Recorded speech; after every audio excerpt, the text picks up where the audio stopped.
Demonstrasi kontekstual Modul 3.1 Pengambilan keputusan berbasis nilai-nilai kebajikan sebagai pemimpin. Fasil Bapak Amin Jamani, pengajar praktek Bapak Kamsul Hidayat, Upi Rukia CGP Angkatan 11.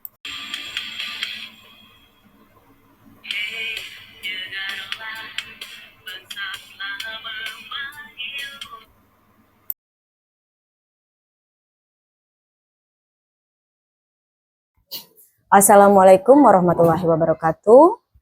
Berjumpa lagi dengan saya Upi Rukia CGP Angkatan 11 dari SD Negeri 8 Pulau Pinang. Hari ini saya akan melakukan sesi wawancara yang pertama untuk pemenuhan tugas modul 3.1. Hari ini saya bersama Kepala Sekolah dari SD Negeri 8 Pulau Pinang tempat saya bertugas, yaitu Ibu Rusnani SPD. Assalamualaikum Ibu Rusnani. Waalaikumsalam Apa kabar Bu hari ini Bu? Alhamdulillah baik. Ini Bu ya, sesuai dengan apa yang saya sampaikan dengan Ibu, Ya. bahwa saya dari CGP ini mendapatkan tugas untuk melakukan wawancara kepada pimpinan-pimpinan di sekolah. Ya. Saya akan melakukan beberapa pertanyaan kepada Ibu. Ibu bersedia untuk menjawab? Bersedia. Sebelum Ibu menjawab, saya ini melakukan ini akan direkam. Apakah Ibu bersedia untuk direkam? Bersedia. Bersedia. Baik ya Bu, saya akan menanyakan kepada Ibu yang pertama, bagaimana biasanya Ibu mengenali situasi yang dianggap sebagai dilema etika atau bujukan moral dalam konteks sekolah Ibu? Ya. SD kami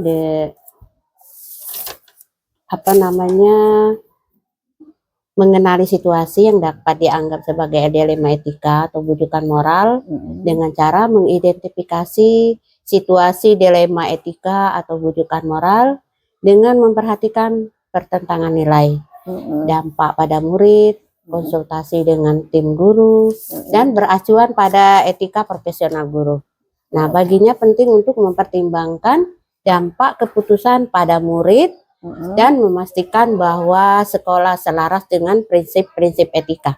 Oh iya, baik Ibu. Untuk pertanyaan kedua, bisakah Ibu ceritakan bagaimana biasanya Ibu mengambil keputusan ketika berhadapan pada kasus di mana dua kepentingan yang sama-sama benar atau sama-sama salah, Bu?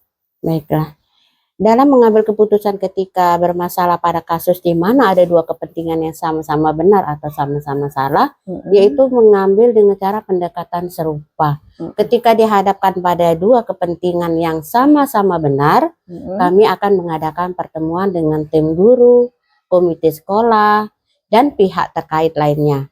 Dan kami akan melakukan diskusi terbuka untuk merinci manfaat dan resiko dari setiap opsi yang ada. Nah, keputusan diambil berdasarkan konsensus pada nilai-nilai kebajikan yang ditetapkan. Oh, baik Ibu. Untuk pertanyaan yang ketiga Ibu, Ya. Apakah Ibu memiliki langkah-langkah atau prosedur khusus yang Ibu ikuti dalam pengambilan keputusan dilema etika? Ya, ada. Nah, langkah pertama adalah analisis mendalam terhadap kasus tersebut. Nah, kami akan mencari tahu apa yang menjadi inti masalah, siapa yang terlibat, dan nilai-nilai yang terkait lainnya untuk berdiskusi. Nah, dalam diskusi tersebut, kami akan mencari solusi yang paling sesuai dengan nilai-nilai etika dan kebajikan yang dianut. Nah, keputusan diambil berdasarkan konsensus tim. Oh iya, baik Ibu. Untuk pertanyaan yang keempat, Bu, apa yang menurut Ibu efektif dalam pengambilan keputusan dalam kasus dilema etika di sekolah? Dan apakah ada pendekatan tertentu yang Ibu temukan itu berhasil? Ya. Dalam kasus tersebut menyatakan bahwa efektivitas dalam pengambilan keputusan dilema etika di sekolah melibatkan analisis mendalam terhadap kasus tersebut. Nah, kami menemukan bahwa dengan mengidentifikasi inti masalah dan nilai-nilai yang terlibat, maka kami dapat mengevaluasi semua opsi dengan yang lebih baik. Nah, pendekatan ini membantu kami memilih solusi yang paling sesuai dengan prinsip-prinsip etika dan nilai-nilai yang dianut oleh sekolah. Ya, baik Ibu. Lanjut ya Bu, pertanyaan yang selanjutnya. Apa yang menjadi tantangan utama dalam pengambilan keputusan ketika dihadapkan pada dilema etika? Terus bagaimana cara Ibu mengatasi tantangan tersebut? Ya. Tantangan utamanya adalah menghadapi tekanan waktu, ekspektasi yang tinggi. Nah, kami berusaha untuk mengatasi tantangan ini dengan melakukan evaluasi yang cermat dan berfokus pada prinsip-prinsip etika yang kita anut. Nah, kita juga berusaha untuk menjaga komunikasi kuat dengan semua pemangku kepentingan untuk menghindari konflik yang tidak perlu. Oh iya, baik Bu. Pertanyaan yang selanjutnya Bu ya. Apakah Ibu memiliki jadwal atau tata kelola tertentu dalam menyelesaikan kasus dilema etika? Apakah juga dalam menyelesaikan persoalan Ibu cenderung segera menyelesaikan atau mengikuti prosedur tertentu Bu? Ya. Di sini kami tidak memiliki jadwal tetap untuk menyelesaikan kasus dilema etika. Dan kami berusaha untuk menyelesaikan kasus tersebut sesegera mungkin. Ya, tetapi juga memastikan bahwa proses pengambilan keputusan berjalan dengan baik. Nah, kami cenderung mengikuti prosedur yang telah ditetapkan, termasuk melakukan konsultasi dengan semua pihak yang terlibat. Iya, baik. Pertanyaan yang selanjutnya ya Bu. Adakah seseorang atau faktor-faktor yang biasanya membantu atau mempermudah Ibu dalam pengambilan keputusan dalam kasus dilema etika di sekolah, Bu? Kami tidak memiliki seseorang, tetapi kami memiliki tim manajemen sekolah dan guru-guru yang memiliki pengalaman dalam masalah etika. Nah, kami percaya bahwa diskusi dan berbagi pandangan dengan mereka dapat memahami situasi dengan baik dan mencari solusi yang lebih baik pula. Ini pertanyaan terakhir ya Bu. Dari pengalaman Ibu dalam menghadapi dilema etika, apa pembelajaran utama yang telah Ibu peroleh dan bagaimana pengalaman ini mempengaruhi Ibu dalam pengambilan keputusan di masa depan?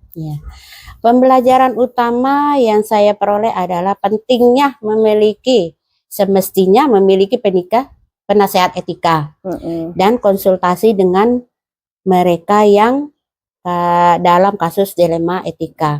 Nah, pengalaman ini telah mempengaruhi pendekatan dalam mengambil keputusan di masa depan, di mana saya akan lebih aktif melibatkan nantinya penasehat etika dan mencari pandangan yang beragam sebelum membuat keputusan penting. Terima kasih Ibu atas jawabannya. Saya juga minta maaf atas kalau selama saya melakukan wawancara ini ada yang kurang. Itu saja Ibu. Terima kasih Bu ya. Demikian sesi wawancara yang pertama. Saya akhiri dengan wassalamualaikum warahmatullahi wabarakatuh. Waalaikumsalam warahmatullahi wabarakatuh. Assalamualaikum warahmatullahi wabarakatuh. Waalaikumsalam warahmatullahi wabarakatuh. Berjumpa lagi dengan saya Upi Rukia, CGP Angkatan 11 dari SD Negeri 8 Pulau Pinang. Hari ini saya akan melakukan wawancara yang kedua untuk pemenuhan tugas modul 3.1. Hari ini saya bersama Kepala Sekolah dari SD Negeri 2 Pulau Pinang, yaitu Ibu Asri Sulistiawati SPD. Assalamualaikum Ibu. Waalaikumsalam. Apa kabar Ibu? Alhamdulillah, baik. Ibu, sesuai dengan yang saya sampaikan kemarin, bahwa saya akan melakukan wawancara sehubungan dengan tugas saya, pemenuhan tugas saya sebagai calon guru penggerak di Angkatan 11 ini. Boleh Ibu, untuk wawancara ini boleh saya rekam dengan video Bu? Boleh. Boleh. Begini Bu, dalam wawancara ini saya akan mengajukan beberapa pertanyaan. Nah, saya minta tolong dengan Ibu untuk bisa dijawab, dan ini akan saya lajukan untuk menjadi pemenuhan tugas kewajiban saya. Baik Ibu, saya akan mengajukan beberapa pertanyaan. Nah, pertanyaan yang pertama, bagaimana biasanya Ibu mengenali situasi yang dianggap sebagai dilema etika atau bujukan moral dalam konteks sekolah Ibu? Yang pertama yang harus kita kenali itu apa dulu gitu dilema etika.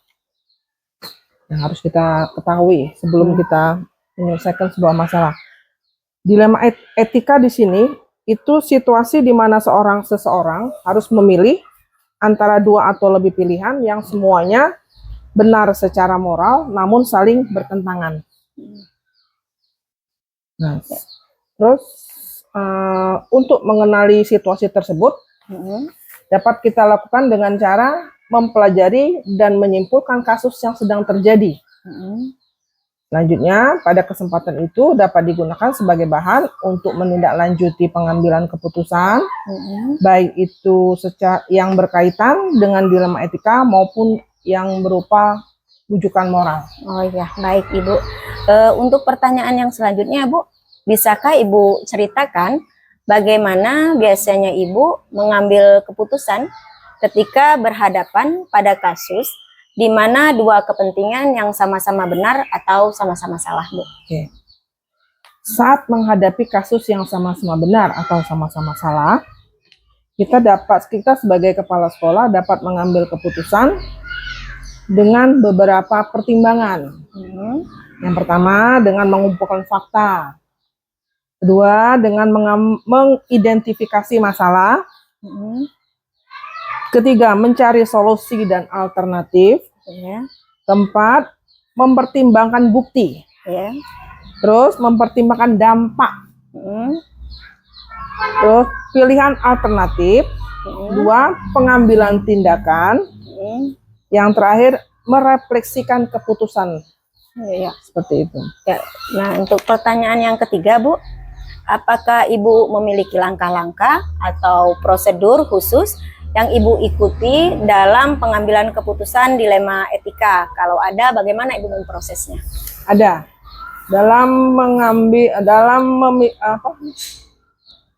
Pengambilan keputusan dilema etika itu ada 7 langkah, langkah-langkah yang harus diambil. Yang pertama, mencari identifikasi masalahnya. Kita pastikan dulu masalahnya itu apa yang terjadi. Yang kedua, mengumpulkan informasi dengan mencari data yang lengkap dan detail sebagai apa yang sedang dihadapi dan kemungkinan yang akan terjadi. Ketiga, mencari solusi alternatif. Keempat, mempertimbangkan bukti menggunakan berbagai macam uji seperti uji legal, uji regulasi dan sebagainya untuk menguji kebenaran atau kesalahan. Yang kelima, pilihan alternatif. Yang keenam, mengambil tindakan atau mengambil solusi yang akan dipilih. Yang ketujuh, evaluasi keputusan. Sebagai sekolah mengambil tindakan atau keputusan dilakukan untuk melakukan refleksi atau evaluasi kembali. Oh ya, baik Ibu. Untuk pertanyaan yang keempat, apa yang menurut Ibu efektif dalam pengambilan keputusan dalam kasus dilema etika di sekolah? Terus pendekatan tertentu yang Ibu temukan tadi atau tertentu tadi yang Ibu lakukan tadi, apakah itu berhasil, Bu?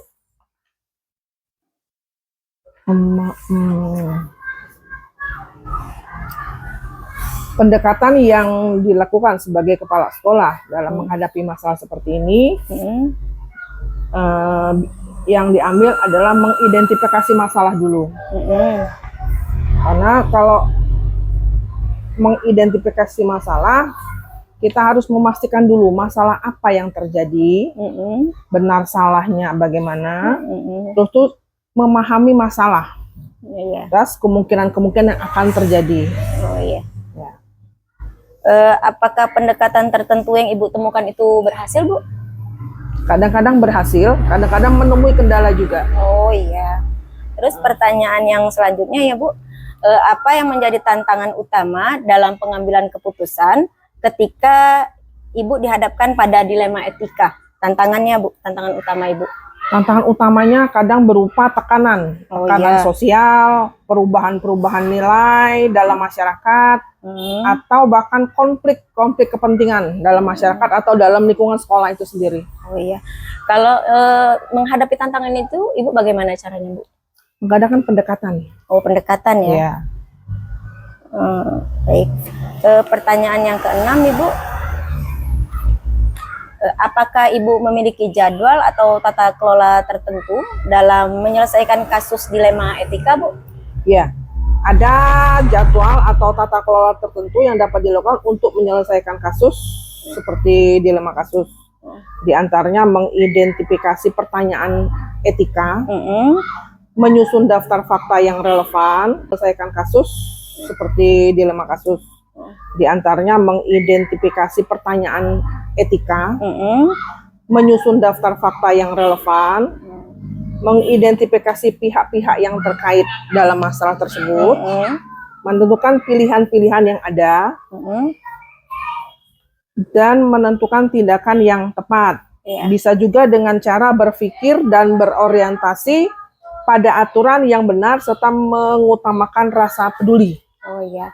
Terus misal Ibu tadi ketemu permasalahan, Bu ya, Ibu akan cenderung menyelesaikannya segera atau mengikuti prosedur dulu, Bu?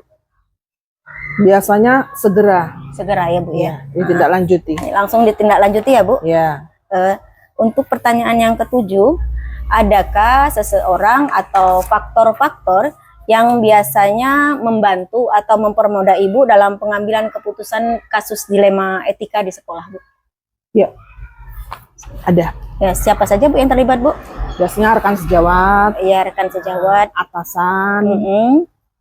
Oh, itu Ibu yang menjadi Iya. faktornya, Bu ya? Ya. Nah, ini merupakan pertanyaan terakhir, Ibu. Dari pengalaman Ibu dalam menghadapi dilema etika, apa pembelajaran utama yang Ibu peroleh, Bu? Pelajaran yang kami peroleh sebagai pemimpin dalam menghadapi kasus dilema etika, yang pertama cenderung untuk menjadi pemimpin yang lebih baik, menjadi pemimpin yang lebih tegas, pemimpin yang perhatian dan terbuka terhadap ide-ide baru, juga pemimpin yang memberikan dukungan kepada bawahan yang ingin maju, yang terakhir sebagai pembuat keputusan. Oh iya.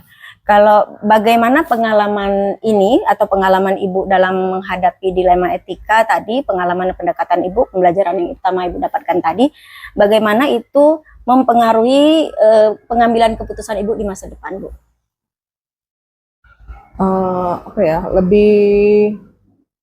Cenderung lebih terarah. Lebih terarah ya, Iya. Bu? Oh, jadi terus, Bu? Terarah dan lebih dipertegas seperti itu. Oh, dan dipertegas. Iya. Terima kasih Ibu, waktunya sudah memberi saya kesempatan untuk wawancara pada Ibu hari ini, dan juga terima kasih telah memberi waktu untuk melakukannya. Maaf kalau selama proses wawancara saya ada kekurangan. Terima kasih Ibu sekali lagi. Sama-sama. Demikianlah wawancara saya yang kedua bersama Ibu Asri Sulistiawati selaku guru kepala sekolah dari SD Negeri 2 Pulau Pinang. Sekian wawancara kita hari ini. Saya akhiri. Wassalamualaikum warahmatullahi wabarakatuh. Assalamualaikum warahmatullahi wabarakatuh. Berjumpa lagi dengan saya Upi Rukia, CGP Angkatan 11 dari SD Negeri 8 Pulau Pinang. Hari ini saya akan melakukan sesi wawancara yang ketiga untuk melaksanakan modul 3.1 tugas dari demonstrasi kontekstual. Hari ini saya tidak sendiri, saya bersama Ibu Heni Herlinawati SPD, Kepala Sekolah dari SD Negeri 7 Pulau Pinang. Assalamualaikum Bu Heni. Apa kabarnya Bu Heni? Alhamdulillah. Baik, Ibu Heni, sesuai yang saya sampaikan kemarin, bahwa hari ini saya akan melakukan wawancara kepada beberapa kepala sekolah, dan hari ini saya ke sekolah Ibu. Sebelum saya melakukan wawancara, saya izin dengan Ibu akan melakukan sesi wawancara ini dengan melakukan dengan perekaman video. Ibu berizinkan Bu untuk direkam? Silakan. Silakan. Baik Ibu, saya akan melakukan pertanyaan yang pertama. Yang pertama yang ingin saya tanyakan, bagaimana biasanya Ibu mengenali situasi yang dianggap sebagai dilema etika atau bujukan moral dalam konteks sekolah Ibu? Untuk dilema etika yang saya perhatikan, saya lihat di sekolah itu yang pertama perkelahian siswa. Kemudian ada pencurian kecil antar anak di dalam kelas. Kemudian penugasan penambahan jam belajar pada kelas-kelas tertentu oleh guru kelas tertentu. Nah, di situ untuk perkelahian anak itu kita kadang-kadang bimbang. Apa mereka harus semuanya benar, mereka kita bela sama-sama, atau mereka sama-sama salah. Misalnya seandainya ada dua orang anak berkelahi, padahal yang satu memang salah, tidak mungkin kita menyalahkan hanya satu anak. Kejadian perkelahian itu sama-sama salah, jadi tidak boleh kita benarkan. Itulah salah satu dari yang bisa kita lihat kejadian atau dilema etika yang ada di sekolah kami. Untuk pertanyaan yang kedua, Ibu, bisakah Ibu ceritakan bagaimana biasanya Ibu mengambil keputusan ketika berhadapan pada kasus di mana dua kepentingan yang sama-sama benar atau sama-sama salah? Ya, untuk mengambil keputusan dalam situasi yang mungkin sama-sama salah atau sama-sama benar, itu kita musyawarahkan. Jadi kita musyawarahkan dengan guru, dengan rekan-rekan kerja, bagaimana mengatasi masalah tersebut. Pertanyaan yang selanjutnya, Ibu, apakah Ibu memiliki langkah-langkah atau prosedur khusus yang Ibu ikuti dalam pengambilan keputusan dilema etika? Kalau ada, bagaimana prosesnya, Bu? Kalau prosedur yang khusus mungkin tidak ada, tapi kita ambil ada langkah-langkah, kita identifikasi dulu permasalahannya, kemudian kita buat daftar dulu apa saja antara kejadian itu, masalah yang harus kita atasi. Nah, gitu. Kemudian kita kompromikan dengan rekan-rekan kerja. Baik, Ibu. Untuk pertanyaan selanjutnya, apakah yang menurut Ibu efektif dalam pengambilan keputusan dalam dilema etika di sekolah, dan apakah pendekatan tertentu itu yang Ibu temukan itu berhasil, Bu? Untuk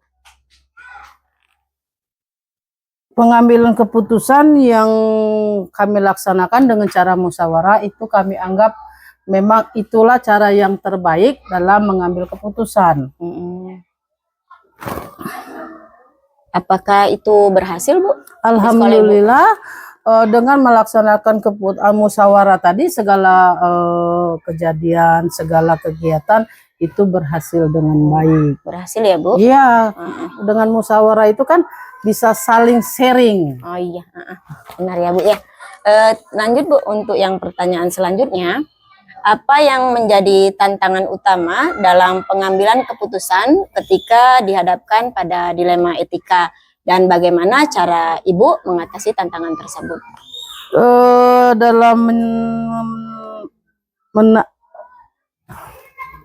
Dalam melihat tantangan yang utama untuk mengambil keputusan itu, kita harus kompleksitas kasus dulu dalam mengambil keputusan terhadap kasus yang menjadi dilema etika. Adalahnya terjadinya perubahan paradigma di lingkungan kita. Antara lain ada tekanan sosial, kemudian perubahan nilai dari masyarakat, atau konflik dari kepentingan itu sendiri. Nah, untuk mengatasi tantangan tersebut, yang pertama harus kita kenali dulu nilai etika kita itu. Kemudian yang kedua, kita tinjau kebijakan dan prosedur yang kita laksanakan. Kemudian konsultasi bersama dengan rekan kerja, kemudian mempertimbangkan pada dapat keputusan itu. Untuk dapat mengambil keputusan, kita pertimbangkan dulu dari usul-usulan hasil musyawarah tadi. Baik, Ibu, untuk pertanyaan yang berikutnya, apakah Ibu memiliki jadwal atau tata kelola tertentu dalam menyelesaikan kasus dilema etika? Apakah juga Ibu dalam menyelesaikan kasus dilema etika itu inginnya sesegera mungkin selesai atau Ibu mengikuti dulu prosedur yang sudah ada? Karena memang kita tidak punya prosedur tertentu dalam mengatasi dilema etika ini, kami langsung menyelesaikan masalah tersebut sehingga masalah tersebut dapat terselesaikan dengan segera. Oh iya, Tidak perlu ditunda-tunda lagi. Jadi ada kejadian kita musyawarah, kita selesaikan, selesai. Terus Bu, untuk pertanyaan yang selanjutnya, adakah seseorang atau faktor-faktor yang biasanya membantu atau mempermudah Ibu dalam pengambilan keputusan dalam kasus dilema etika, Bu? Kalau untuk atau seseorang atau faktor-faktor yang biasa membantu saya dalam mengambil keputusan, yang pertama adalah orang-orang yang ada sekitar kita, terutama guru. Iya. Ya. Terus Bu? Kemudian kalau memang permasalahan itu agak berat, kita bisa minta bantuan kepada rekan kerja kita yang lain di luar dari sekolah. Misalnya kalau itu dilemanya, kejadiannya agak berat, kita bisa menghubungi kepala desa atau pihak yang berwajib atau kepolisian. Oh, berarti yang ada di seputaran lingkungan sekolah ya, Bu? Jadi kita tidak perlu jauh-jauh. Oh iya. Ini pertanyaan terakhir Bu ya. Dari pengalaman Ibu dalam menghadapi dilema etika, apa pembelajaran utama yang Ibu peroleh dan bagaimana pengalaman ini akan mempengaruhi pendekatan Ibu dalam pengambilan keputusan di masa depan, Bu? Dari pengalaman yang saya dapat, itu dilema etika ini mendorong kita memperefleksi dan mempertimbangkan apa yang lebih baik dalam kita mengambil keputusan. Kemudian konsekuen yang kita ambil itu apa? Apa dengan kita memberikan hukuman kepada anak itu ada manfaatnya untuk anak atau kita biarkan saja? Mungkin ada beda-beda di situ. Lebih baik kita katakan di situ. Jadi pengalamannya enak. Kita bisa mengatasi masalah ini dengan bermusyawarah. Jadi kita kerjasama itu memang penting di sekolah. Terima kasih Ibu atas kesempatannya. Sama-sama. Terima kasih waktunya. Saya juga minta maaf karena selama wawancara ini banyak kekurangan. Ya, sama-sama. Terima kasih Bu Heni. Sama-sama. Demikianlah wawancara saya untuk sesi ketiga. Saya akhiri dengan wassalamualaikum warahmatullahi wabarakatuh. Waalaikumsalam warahmatullahi wabarakatuh.